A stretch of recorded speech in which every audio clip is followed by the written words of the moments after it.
Hi everybody, this is Hari on behalf of Springbok Technologies and C2C VLSI webinar series.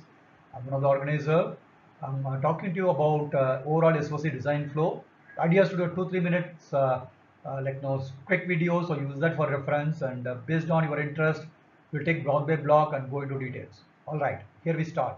So the product marketing team and they work with the customers and they go and find out what the customer need. They come with that requirements and we do a specification document, requirement specification.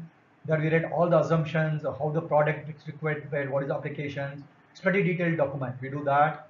And then once based on the document, we do system level design. So system level design, basically how your IC chip will be used as system level environment, right? What are the various other components you have? What are the RF components? What are the memory components used outside? And like what other chips does it interface? What does the data sheet look like? So all those things happens at system level design. Once you do system design, you do chip level architecture, which is SOC architecture.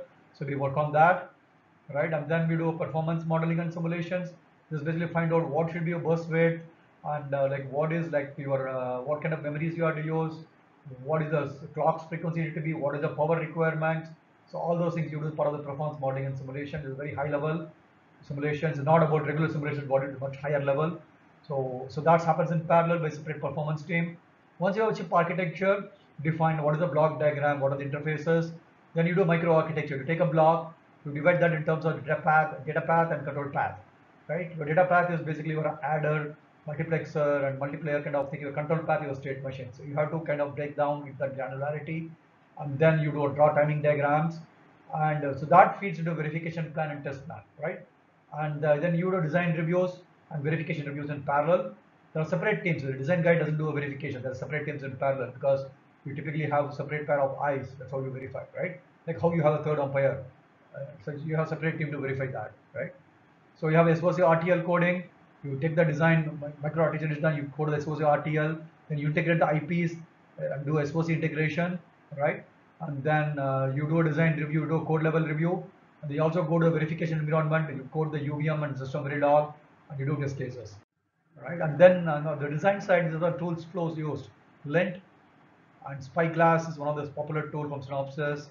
And clock domain crossing, Zero In, one of the tool from Graphics or Siemens, very popular tool.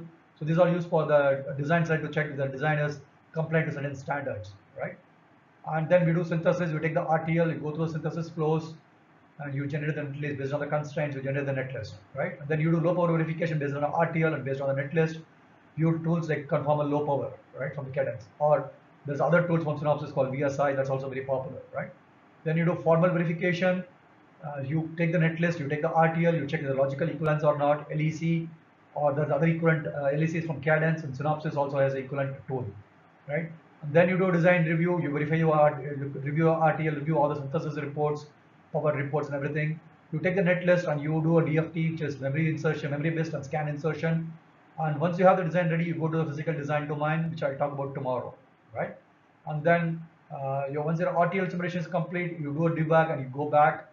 You make sure that verification review is thoroughly done. You make sure that your coverage goals are met.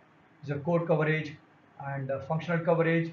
Once your coverage goals are completely met, then only your simulation is ready. You're ready for tape off, right? And then you do the FPGA emulation in parallel. How do you know that it's going to work in silicon? So even if you run it at low speed, you have to do FPGA emulation, right? So if you do that, then once that is done in parallel, we do a gate level simulation. We do a pre-level netlist and post netlist. Pre-simulation is based on you take the synthesized netlist and you do a gate level simulation. The same test bench what you use for functional simulation, RTL simulation. Use the same test bench, you do a pre-layout, that you do the gate synthesis netlist. The post layout, you take the netlist from the physical design database, either after post placement, post route or whatever, you do that, you do simulations, and then you do a lot of verification review, make sure that simulations pass, the test plan. You also correlate with your specifications, whether all your specifications have been thoroughly covered or not. And that's pretty much, right, for today. So you understand this, any questions, you please do post to us via the YouTube link, then probably we'll answer your questions there. See you then tomorrow, bye-bye.